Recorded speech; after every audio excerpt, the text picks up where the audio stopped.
A very good afternoon to all you, ladies and gentlemen. ITB Berlin is again happy to welcome you to one of our webinars under the direction of the Dean of ITB Academy, Jessica Varga, whom I'd like to thank for her endless endeavors in arranging this. This afternoon, we welcome participants from 28 countries all over the world to today's ITB Academy webinar, which we do in cooperation with Uncornered Market. Indeed, we have a very exciting and, I think, cutting-edge topic for you, the importance of effective storytelling, specific social media strategies, and how the engagement of bloggers can help to share your story. For this, we have for you today two experienced and professional full-time travelers and storytellers, Daniel Knoll and Audrey Scott, from Uncornered Market. I think I read Daniel and Audrey have traveled over 75 countries, and they will be live with us in just a few seconds from Ireland, of course, traveling. Daniel and Audrey have already been speakers and presenters at ITB Berlin 2013, this past March, at the eTravel World. They spoke about the importance of this topic, and I would like now to welcome Daniel and Audrey. We're happy to have you here, and I wish all of you a successful participation. Daniel, I'll turn the speaker to you. So, good afternoon, and thank you for joining us, and depending on where you are in the world, good morning or good evening. Welcome to the ITB Academy webinar, Engaging Content, Engaging Customers, Storytelling, Social Media, and Blogger Cooperation. Again, thank you all for joining us this afternoon. My name is Daniel Knoll. And I'm Audrey Scott. And we are the folks behind the blog Uncornered Market. And we're putting up this slide just so that you have our primary contact information, and rest assured that it will also appear at the end of the session. So you've got our website there, you can find us on Facebook, and if you happen to, during the course of this webinar, you can tweet something interesting that you hear at umarket on Twitter. Now we're going to be talking to you a lot about storytelling today, so we think it's important for you to know who's talking to you right now. As Dan mentioned, we are behind the blog Uncornered Market, and we're married, which means that we might be interrupting each other quite a lot throughout the course of this session. And we've been traveling around the world for almost 7 years to almost 80 countries. And in the last couple of years, we've been working more and more with tourism boards, PR agencies, tourism companies, and also sustainable tourism organizations on the topics of storytelling, social media, as well as working with them as bloggers on promotional campaigns and content campaigns. So we come at this with a bit of the experience from being a blogger as well as from working with different organizations and understanding the challenges that organizations have in getting their message across and getting their story across. Now, just to give you a little idea where we're heading with today's webinar, a brief roadmap. And the first thing that we're going to be covering is storytelling and a bit of the philosophy and approach behind it. And I realize that many of you will want to jump into the practical, but it's really important to have a bit of a foundation regarding storytelling first. And then we'll go into social media storytelling techniques and some of the tools that you might be able to use. And then we'll finish up talking about storytelling agents, primarily working with bloggers as storytelling agents, how to go about finding the right blogger, and then effective blogger cooperation. Now, before we begin the discussion, I'd like to ask a question, and that is, what business do we believe we're in? And so we'll give you a few moments to think about this and kind of chime in. And please add this into your chat window. I think it's the Q&A window that you have right now. So I think a traditional answer for most folks is that we're in the travel business. Some people might say they're in the tour business, they're in the travel services business. What I'd like to do for this presentation, and I think there are some folks who included this in the chat window. It looks like some folks have said travel and international development. Interesting. Selling dreams. I like that. This comes in from Neboisa, and then Anna says travel. Frederica says the trade show business. So obviously, all different facets of the travel business. I believe someone has chimed in, and this is jumping in here. I'd like you to think that we're also here in the experience business.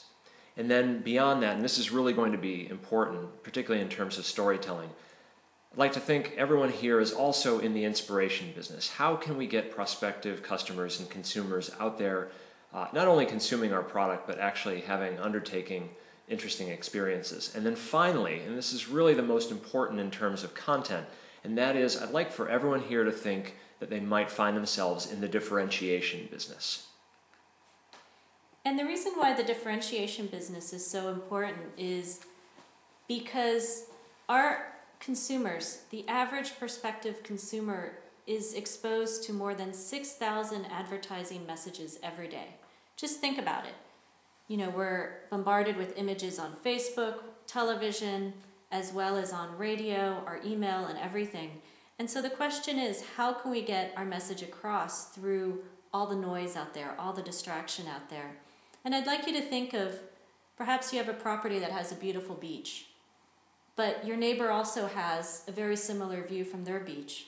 So you have the two photos next to each other. What can really make a difference for a consumer in getting the message across about why your property or your resort with that beach view is so much different than your neighbor? And that's where storytelling comes in. Because if you're just competing on the beautiful picture, then you're competing essentially for price, but your property might have something more behind it. Maybe the story of the people who founded it, or maybe the fact that inside it has a very different feel. And that's where storytelling comes in and why it's so important.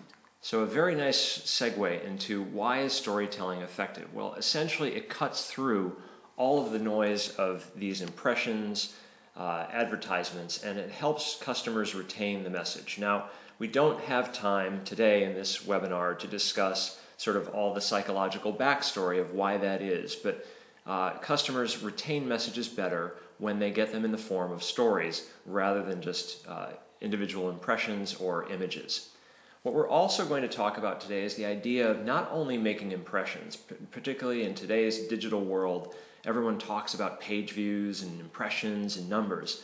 What we're talking about is the idea of making a certain depth of impression. When you tell a story and you talk about an experience that a prospective customer has, this is the idea of leveraging depth of impression. I love when we get emails from folks who have read our content a couple years down the road and they say, I read that story a couple of years ago, I didn't have the time or the money to act on it then, but now I do here 2 or 3 years later.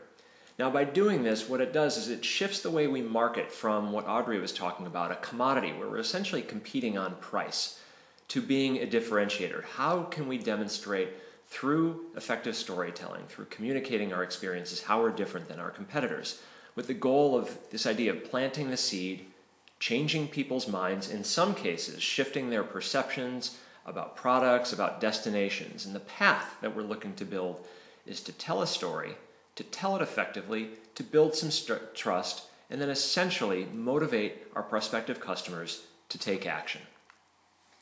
So in terms of storytelling, we're actually going to start with what it's not. And the reason for this is we've worked with quite a few organizations, and when we've asked them, okay, please tell us your story, they tend to send us a lot of the things that are on the slide. So, for example, good storytelling is not a bullet list of amenities or activities or sites or statistics about your property or perhaps your tour. These things are really, really important, but this doesn't create an emotional connection with the consumer. Also, storytelling is not a mass distribution press release.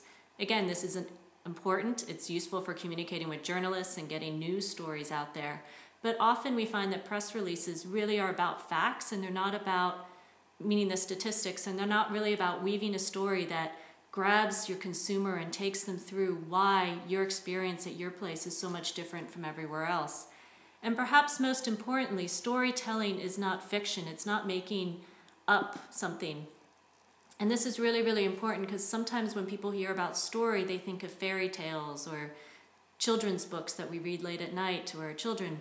But no, storytelling, when done effectively, can actually be a really good form of transparency. And this is especially true for sustainable or responsible tourism organizations. And finally, the woman in that photo is not my grandmother. Which brings us to the following slide, and that is the question. We've used this term, what is storytelling?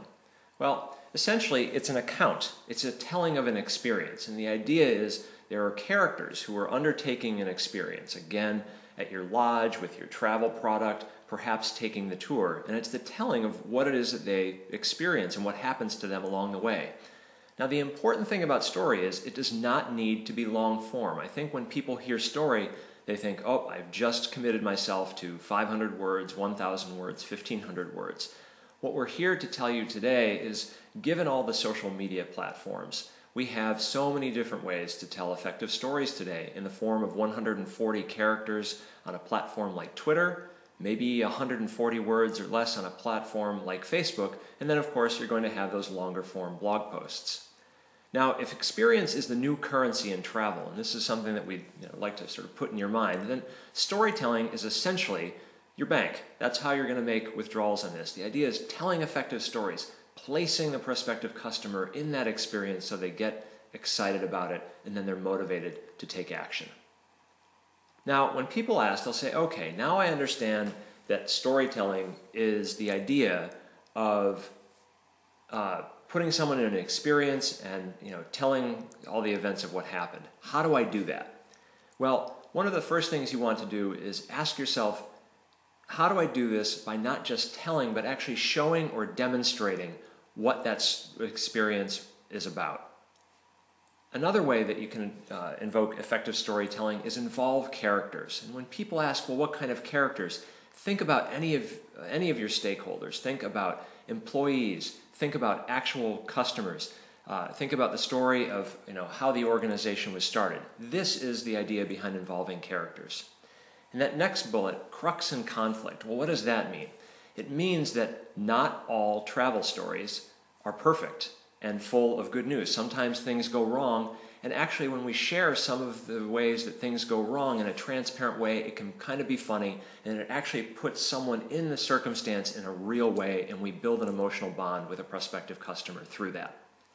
This brings me to emotional connection. This is something that a bullet list or a PR press release cannot do, and that is the idea of establishing emotional connection through characters and the telling of a story between the prospective customer and what your experience is really about.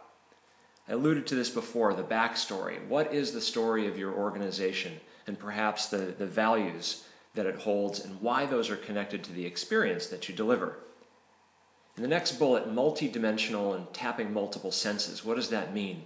Maybe your experience involves activities. Maybe there's beautiful landscape, people, and food. Those are the dimensions of a travel experience. And then tapping multiple senses.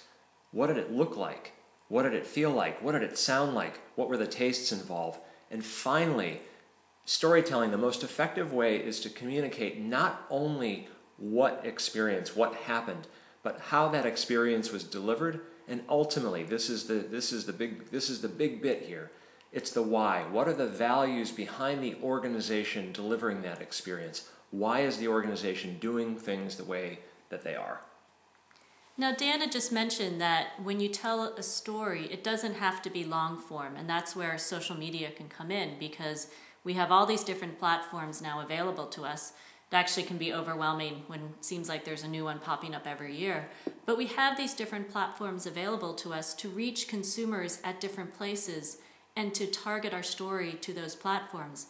And so that's where social media is really important as a communication tool. But in terms of showing the statistics why, there's a slide here and it talks about 52% of people use social media for their summer vacation inspiration. And this statistic is from 2012. And so it might actually be higher in 2013. It's mainly focused on the US market, but that's still a very high percentage. And then if you look at which sites they're going to for their inspiration, Facebook is the top one, TripAdvisor, Twitter, and then Pinterest.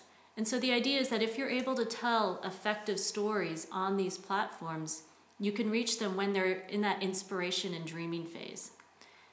But then moving along the travel cycle, This is another really interesting statistic, that 52% of travelers actually changed their original travel plans based on something that they saw on social media. And 50% of travel companies have said that they are actually getting direct bookings connected to their social media work. But the first statistic about people changing their plans based on something that they saw on social media can be really effective and important for a lot of different organizations. And we give an example here. It's the Facebook, from our Facebook page. And we were in New Zealand earlier this year, and we worked with a rental car company. They provided us a car for a week to travel around the country. Ironically enough, the rental car company contacted us after hearing about our campaign with G Adventures and Air New Zealand, began following our Facebook page, loved the content so much, then contacted us and said, can we partner together? So we said, yes. We have an extra week. But anyway, I bring this up because, as you might be able to see, at the end of our trip with them, we gave them a big thanks and a call out on Facebook. It was New Zealand Rental Car, and thanked them for providing us the car for the week that allowed us to have this adventure in New Zealand. And one of the members of our Facebook community was actually in New Zealand at that time and was moving to the South Island and was planning on renting a car for a few weeks. And so he saw our shout out. He's been a follower for years, so he really does trust us quite a lot. And he ended up changing his rental car plans based on that recommendation because he called the company and realized he could save several $100s. So here's an example of someone who was originally going to go with company A, saw something that was on social media from someone that he trusted, and actually changed his plans for it. So real-time ROI. Now, in terms of a social media toolbox, a lot of people, us included, sometimes can get overwhelmed by trying to manage social media and being everywhere all the time, and it really is difficult to do without it taking over your life. But there are a couple of ways that you can use tools and technology to help you organize your social media and also get it out there in a more effective way. And one of the first things I'm going to mention is do not link your Twitter and Facebook feed. I know this might sound really good in terms of managing efficiency. You only have to put it out once and it goes to both places. But the communities and the communication on Twitter are different from those on Facebook. So that's kind of one reason not to do it, in that you want to craft your message differently for each community. And then the second thing is Facebook doesn't look particularly kindly to updates that are coming from apps or that are automated. And so they're going to rank your updates lower, which means that less people are going to see them. So it's just a good thing not to link the two things and make them automated. But another way to help manage your time and also manage your efficiency on social media is to use tools like TweetDeck or Hootsuite. And with those, you can start searching for keywords that are connected perhaps with your destination or perhaps with where you're offering tours. You can see who's looking for information on tours to Antarctica or perhaps Patagonia or wherever, and that way you can be overly helpful. Don't be spammy in responding to them, but just ask, we're here, is there anything we can do to help or any information we could provide? And then on top of that, you can follow what the key hashtags or the keywords are connected to your business by using tools like hashtracking.com or TweetReach. And then the other thing is to set up on Twitter searches for your company and your website, because not everyone is going to be tagging you on Twitter when they're talking about you, but if they're linking to maybe your website or they're talking about you in terms of the name of your company, you want to know who they are so that way you can connect with them and start a relationship. And this is a really, really easy way to set up in either TweetDeck or Hootsuite. So these are just some tools to help you manage your time and be more efficient on social media. So let's talk about leveraging social media content. I love this multi-panel slide. It's a little bit complicated, so I'm going to break it down for you. There's the background was, we had spoken about this before, we took a trip campaign to New Zealand earlier this year with one of our partners, G Adventures, a small group adventure tour company out of Canada, also in conjunction with Tourism New Zealand and Air New Zealand. And the first image on the top left is a photo that we took with our iPhone using the app Instagram. I love Instagram for a number of reasons, the first of which is, particularly if you have a decent enough phone, it takes really beautiful photos and they're very, very quick. Now, what we do, since I'm particularly lazy, is if we feel that we have an effective enough photo, we'll post that photo to Instagram, and at the same time we'll also post it to Facebook and Twitter. And taking something that Audrey said before, we just have to be careful about the length of the update and the description on that. But in that left-hand panel, you look at that image and we get interactivity on Instagram along the lines of 150 likes. If it's a good photo and we have the right arrangement, our partner, in this case G Adventures, can take that photo and then reshare it on their Instagram account as well. In the middle, you see that image being posted to Twitter. It gets activity there, and then also to Facebook. I don't know what it says there, maybe something like 100 likes. The nice thing is when we're working with partners, they can, and we have the arrangement in place, they can take these images and then effectively reshare them on their various networks. So that panel on the right is G Adventures sharing that image on Facebook, and as you can see, I think it got something like 1,500 or 1,600 likes. So this is the idea of taking one piece of content and getting interactivity amplification across your own multiple networks, and then when you're partnering, across the partner's multiple networks. Now what G Adventures did is they did something really interesting. They took some of our select photos from Instagram and some other photos of ours, and they put it together in a Pinterest pinboard, and that's what's shown at the bottom. The nice thing about this is it's entitled New Zealand Encompassed, which is the name of the trip, with Dan and Audrey. And it gave a multi-dimensional sense of our experience. So it talked about the activities, the landscape, perhaps the people that we met, some of the food that we had, and said this was the personal experience that Dan and Audrey had on our trip in New Zealand. And then that particular piece of content can then be shared again across multiple networks. So you're getting the idea of sort of repurposing, repackaging, and sharing that same piece of content, but in a different way, across multiple social media networks. So this next slide, we want to talk about storytelling agents, and ultimately you can tell your own story. You also use your employees to tell your stories, or you can enlist the help of agents.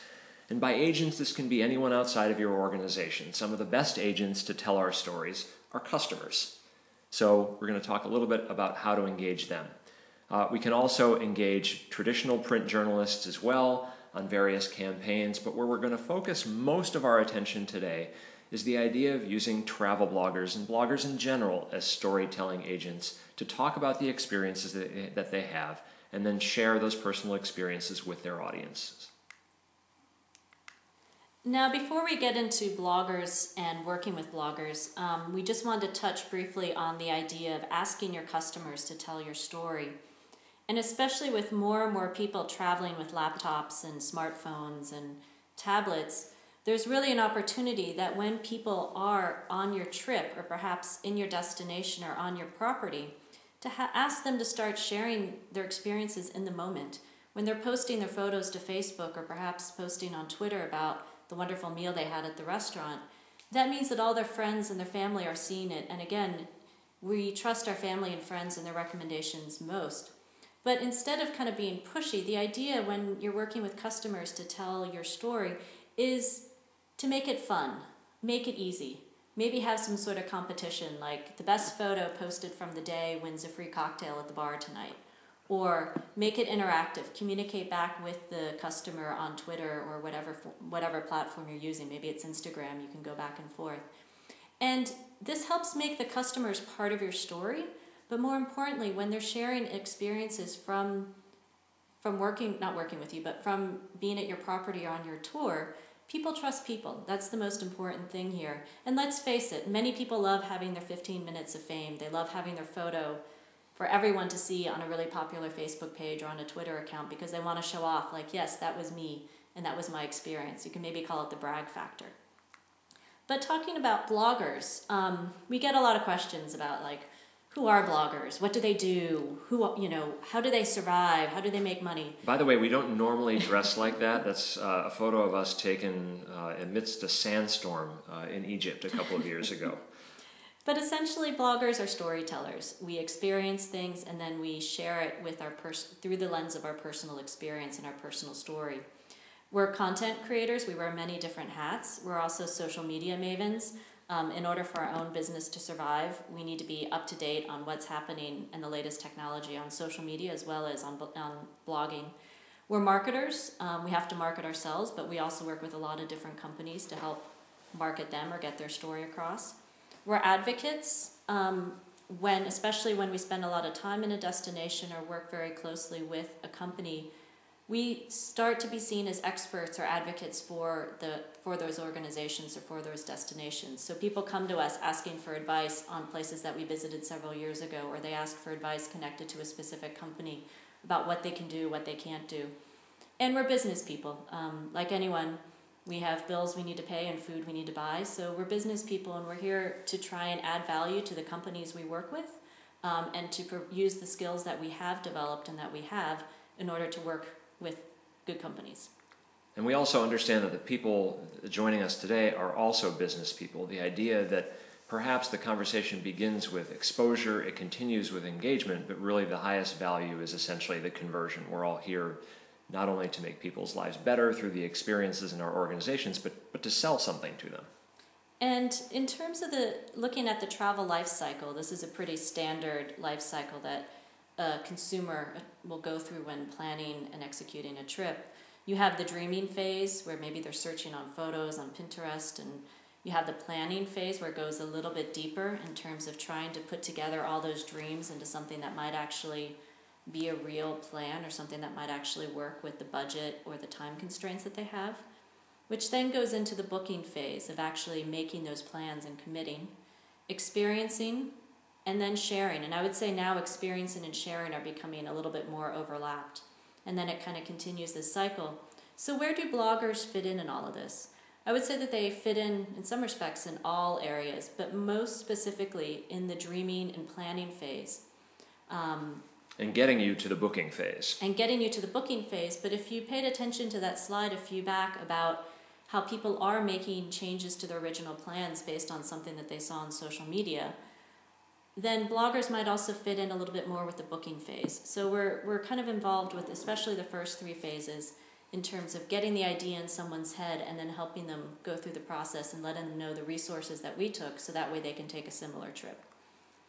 So what is it? Why are bloggers effective? What makes them effective? Well, I think the first thing is that bloggers essentially exude sort of a personal voice and tone. The reason that customers and consumers and audiences react to us and react to other bloggers is they feel like they've got sort of a personal connection with these people, or in a way, kind of average, ordinary, everyday people that our audience can relate to. We also undertake, on a regular basis, real experiences and then report out what we felt and what we've gone through, and that's also something that our audiences identify with.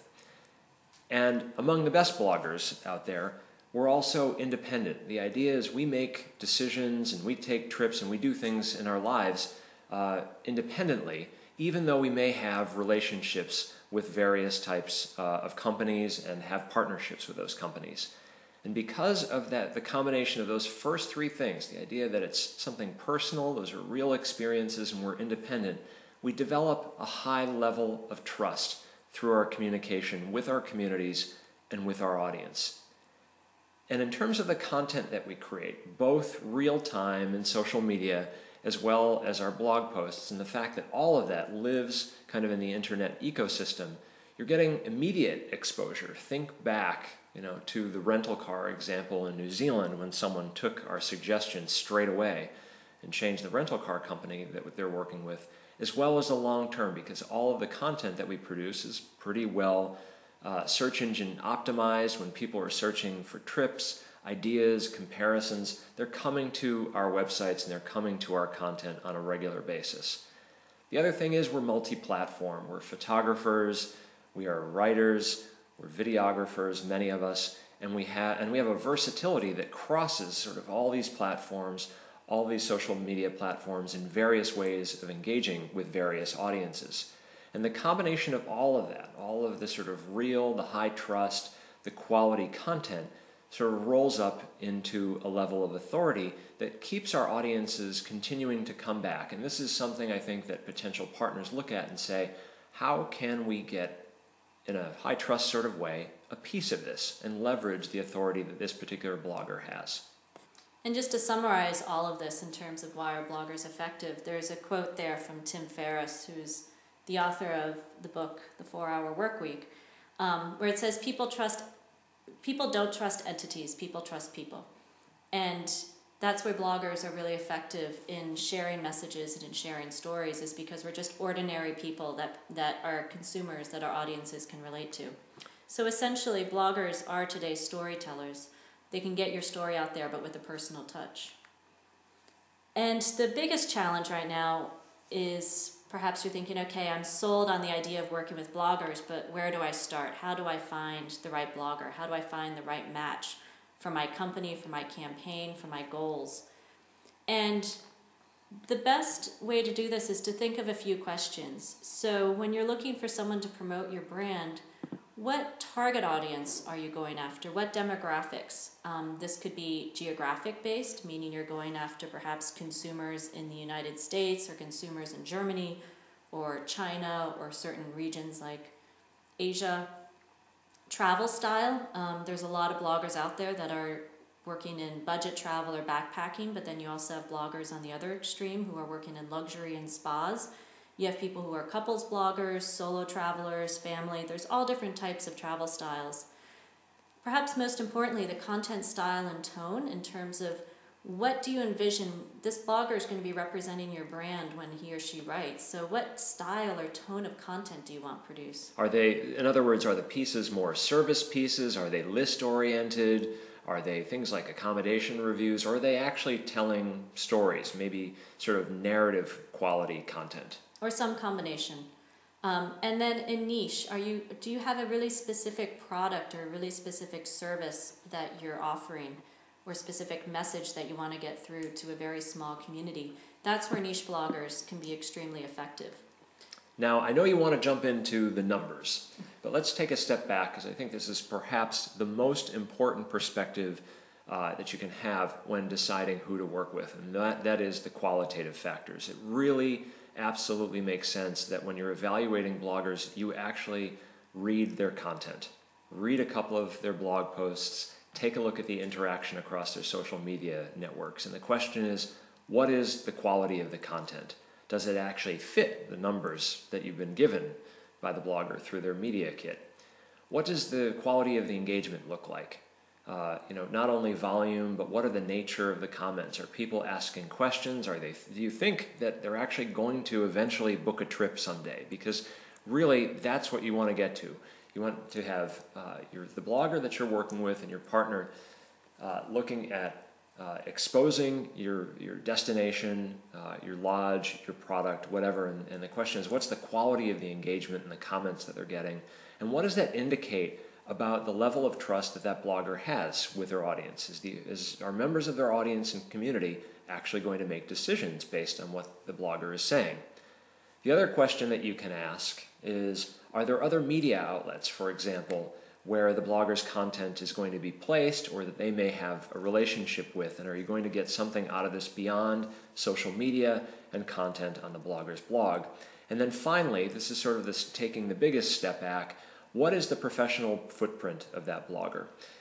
We find ourselves going to various events like this one, webinars like this, and speaking and talking about our partners and talking about destinations that give them an additional level of exposure beyond our blog and beyond various media outlets. So that's why we say professional footprint. Where might you get some additional exposure beyond the obvious places by partnering with that blogger? And we know that everyone loves numbers. There's something very, very concrete. You can wrap your hands around it and hold them. So numbers are important. And here are a couple places where you might want to look to find them. The first is the media kit of the blogger. And if it's not available on the blogger's website, then just send the blogger an email and say, can you please send me your media kit? And the type of information that this media kit should include are things like the number of unique visitors to the site, demographics, meaning the country and the gender, the age. One thing that if the media kit does not list that I would follow up and ask for is the time on page. And the reason for this is that page views and visitor numbers are important, but the time on page will tell you how long is it that people are really spending on this blog reading articles. And if it's only 20 seconds, you have to wonder, well, is are the readers really getting the message? Are they really staying around long enough for all that information to sink in? So you want as high a time on page as possible. Over 2 minutes is ideal, 3 minutes is great, but this also helps you differentiate between traffic that is kind of a spike from stumble upon or a site like that, and traffic that's really genuine and that's the people who stay around for a long time and they read. Also RSS and newsletter numbers, and Twitter and Facebook community. I'd also add to that perhaps Pinterest or even Google+. And on the left-hand side of the slide, you'll see some of the places where you might want to get some other types of quantitative evaluation, and that are sites like Alexa, Compete, Quantcast, Clout, and Invest. But I warn you that many of these sites can also, the numbers can be gamed. And also we know from experience from looking at what these sites say about our blog, that often the data that they receive, because all the data that they get is public data, is not always accurate. So try and get information from different sources and work with the blogger to find out kind of what is it that you're looking for in terms of reach and numbers, and how to get the best evaluation of that blogger quantitatively. So I think the idea is, how can we get sort of a more complete picture? Each one of those sites provides some level of data, but certainly not the entire picture. And so we offer that quote, not everything that can be counted counts, and not everything that counts can be counted. I'm glad that you flipped back to that so that I could read it. The idea is to balance the qualitative factors with the quantitative. But as we do this, I offer a dose of skepticism. And we mentioned before the idea of not just looking at impressions or page views, but the idea of depth of impression. So a page view doesn't necessarily equal an impression, and it certainly doesn't necessarily equal the possibility that a consumer is going to book your trip, for example. So take a look really closely at the amount of time spent on the site. Take a look at the quality of the content on the site. Take a look at those numbers and just ask yourself, does it make sense? The other thing is, among bloggers, beware of echo chambers. Look at the comments on the website and across the social media networks and ask yourself, are the people who are entering those comments, are they people who are looking for a free trip, or are those people who are actually going to spend money, come to your destination, buy your travel product, or come to your lodge? And are you really able to reach your target audience by partnering with that particular blogger? So getting back to, now that you know some of the factors to look for when you're evaluating a blogger, we still come back to the question of, well, how do I find bloggers? How do I find the blogger that has this sort of demographic and focuses on this style of travel or has this niche? So we're going to go over a couple of places or databases that have been developed in the last couple of years, or actually the last year essentially, to try and help you find that. The first is the Professional Travel Bloggers Association, and you see the website there. It's travelbloggersassociation.com. This is essentially a database of bloggers who have a certain criteria. You need a certain level to get in. You have to have been blogging for at least, I believe it's 6 months or a year, and a minimum number of page views. So the idea is that the bloggers here have been vetted a little bit, and each blogger will have their own page with an explanation of their niche or perhaps the topics that they cover, as well as demographics, and also links to their statistics and views. And if you're a company or a corporate member, there is a fee, but if you want to test it out, take a look, because they might also be offering from time to time kind of free trial memberships to see if it's a right match for what your needs are. Another one is called TBEX Connect, which has not been set up yet, but it's supposed to be coming soon, which is quite similar in that bloggers set up a profile, and it allows industry to search for specifics in terms of where the people are located and topics covered and demographics.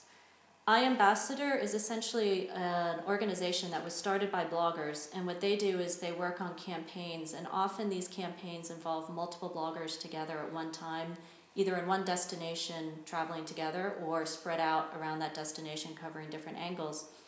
And so iAmbassador also has a minimum criteria that they include in order to be an iAmbassador blogger. And so they also know the blogging industry really well and try and find the right match between what your needs are and your goals are, and bloggers who either have that reach, have that demographic, and have that topic. But all of these digital things and all of these databases are great, but I still would argue that the best way to really understand a blogger and to really know them is to try and meet them face to face.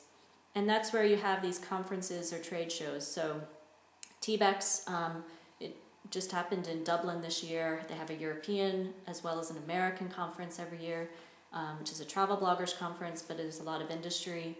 Travel Bloggers Unite, World Travel Market in London. Travel Massive is an organization that hosts happy hours or get-together between travel bloggers and the travel industry around the world. They have a lot of different cities that they're working in right now, so check out that website. And then, of course, ITB Berlin. And in the last couple of years, ITB Berlin has really been making an effort to involve bloggers more and to set up more opportunities for industry and bloggers to meet. So they had speed dating this past year. I believe they'll have it again. So when you're working or when you're thinking about going to these industry events, think of how can I meet bloggers, the bloggers that I want to meet along the way. So once you've selected your blogger, let's talk about sort of the blogger cooperation life cycle, which begins with the idea of before the trip, pre-trip, what happens before. It's really important that when you're working with a blogger that you're constructing the itinerary together with them and you're taking some input. And the idea is you're working with this blogger to get some access through their style to their audience. So you want to come up with that itinerary together. You want to work on what the dimensions of that experience are. Is it going to be adventure related? Is there going to be a romance angle? Are we talking honeymoon? What sort of nature of travel is it going to be? What are the experiences that are important? Is food going to be important? Are people and human experiences going to be important? So these are sort of input in terms of the itinerary and what the experience is going to look like. And you really want to go ahead and plan early. And I say this because there's nothing worse than getting everything set and getting the tickets really too late for the blogger to properly build excitement and audience involvement. To have a good blog post on their blog announcing the trip as well as announcing it on their various social media networks. So what you want to do is you want to get in there early and get things set. And I just want to jump in here. Bloggers, we are included in this, often will not announce a trip until they actually have the plane tickets and everything is organized, because there's nothing worse than making a big announcement and getting everyone excited and then say, oh, oops, the project fell through. So often we will not start the announcement process or write the blog post until we have our tickets and everything is sorted. And you want to continually set the expectations of both parties along the way. Communication, obviously, is really important throughout this cycle. So what does it look like during the trip? Can't stress enough that you ask the blogger what devices they have and what they might need in terms of internet. What's really important for us, particularly in terms of social media sharing, is having a mobile data plan when we get on the ground, and there's nothing worse than spending a half day trying to go around to convenience stores to find a SIM card for our unlocked iPhone. If you can take care of that for the blogger in advance, that gets them sharing immediately when they get on the ground. Give them a little bit of time and flexibility. It's very tempting to fill every moment of the blogger's trip with something on the itinerary, but if you give them some flexibility, you allow them to select better content to share across their social media platforms, maybe even write a blog post along the way. Two-way feedback and communication is tremendously important along the way. Perhaps even the biggest bit here is, though, this idea of co-promotion. The most successful campaigns that we've worked on are the ones where our content that we're sharing on our social networks are being shared by the tourism board, the DMO, or the company that we're working with, and we'll dive into a little bit more detail in that in a little bit. And the idea is throughout the course of this entire thing, ask yourself the question, am I having fun? Because you should be.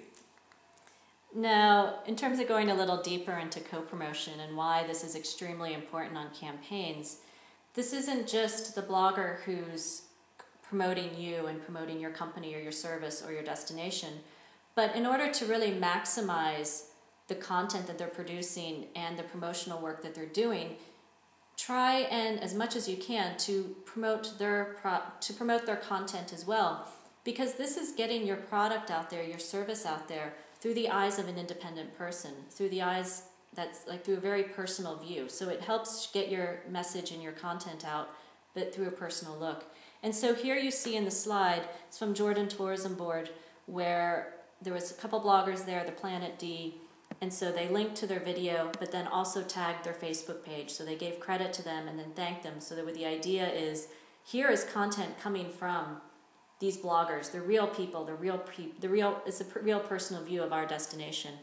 And it's the same thing on the bottom. They did the same thing on Twitter. And then on the right-hand side, you see a Facebook update from us where we're announcing an upcoming trip to Japan, where again, we're tagging G Adventures to show, hey, here's the company that we're going with, not only in terms of the name G Adventures, but we're tagging their Facebook page, so it makes it one step easier for our audience to click over and be like, huh, who's G Adventures? So the idea is to go back and forth between, this co-promotion. So the next question is, what are the short-term and immediate benefits that I can get in terms of cooperation with the blogger? Obviously, you're getting digital storytelling real-time as well as long-term. You get the immediate exposure via the various social media channels, and then you're getting real-time interaction. And I think this is just the idea that you're putting a blogger with a personal touch in the midst of your experience and then leveraging their storytelling techniques to engage their audience. And those are, on the slide, just a couple of examples from Instagram and then shares on Facebook.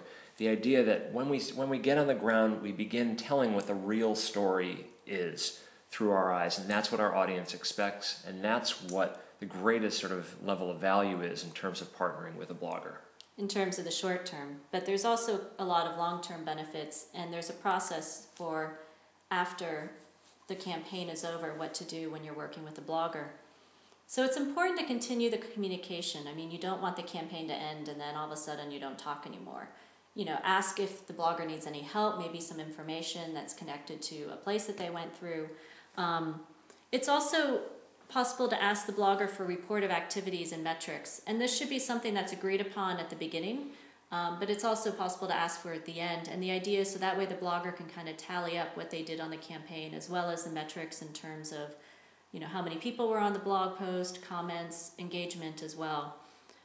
You can also invite the blogger to events and keep them updated on other campaigns that you're doing. So the idea is to kind of create a long-term relationship because you might be working together again in the future.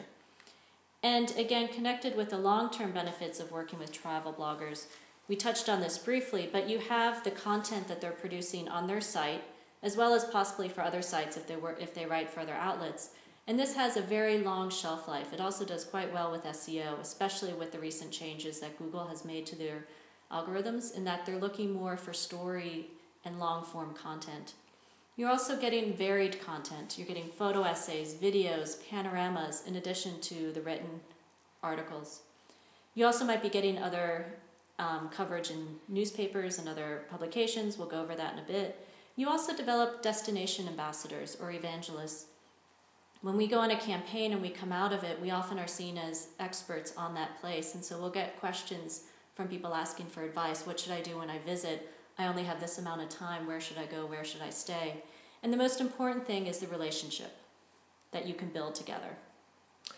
Just one sort of brief case study to touch upon, and that is the idea of some additional exposure from the trip. And this gets back to what is the professional footprint of the blogger that you're working with. Do they have media relationships or any online or even print media monitoring their trip? And a couple of years ago, we took a trip with G Adventures to Iran. And as Americans, that was something that got a lot of attention. And during our trip, a lot of people watched what was going on. And then after our trip, we were written about in online publications like Gatling, Boots and All, Afar Network. We also did a cooperation with Huffington Post and wrote and did some photo essays with them as well. So the idea is that if you're working with a blogger who's got a bit of a network where people are listening to them, can you get some additional exposure? And I can tell you, even 2 or 3 years on from that trip, we're still being written about and quoted in places like the Washington Post and USA Today, which of course confers benefits on our partner, G Adventures, that we originally took the trip with. Now, you might be wondering, okay, so how do I measure all this? You talked about the blog posts, you talked about this, but again, a lot of us like numbers because it's something concrete. So you have the blog analytics, which includes things like the number of people who viewed the post, the time on page, the number of comments in terms of engagement or the shares, the reach of the tweets if you're developing a hashtag, which we highly recommend that you do. How far did the tweets reach? Who did they influence? promo codes, if you develop promo codes or discount codes for the campaign, were people using them, how many sales came in for that? And that's similar to click-throughs in terms of how many leads came from the campaign if you set all this up in advance and set up the analytics. And I would say that one of the most important things to remember here is when it comes to blogger cooperation, you need to experiment. There's really no blueprint. It's changing all the time. Develop a deep relationship with the blogger because they're going to have lots of ideas and you're going to have lots of ideas, and that's where the fun is going to happen, and that's where the really creative campaigns are going to come. So you can go to Osaka, Japan and grab yourself a live blowfish. It's a real experience. So just taking a step back, what's sort of the upshot of our discussion today and what are the main takeaways? And they include the fact that story, if used well, is a differentiator. It allows you to go beyond the press release, go beyond the lists of what your experience is about in order to build a level of depth of impression so that the impressions that you're making today, maybe they're acted on by prospective customers today, or maybe they just sit in the minds of those prospective customers for some time. And the idea is that storytelling isn't just for long form. Use social media and the platforms as storytelling platforms, and look to partnering with bloggers as an opportunity to work with them as storytelling agents. And when you select them, do so on a qualitative basis. What's the quality of the content, not just the quantitative data? And the idea is, how can we work together to build content with a long shelf life, with multiple lives that can be reused, repurposed, and repackaged, particularly if it's of high quality. And when you're stepping back from all of this, just two final things to remember.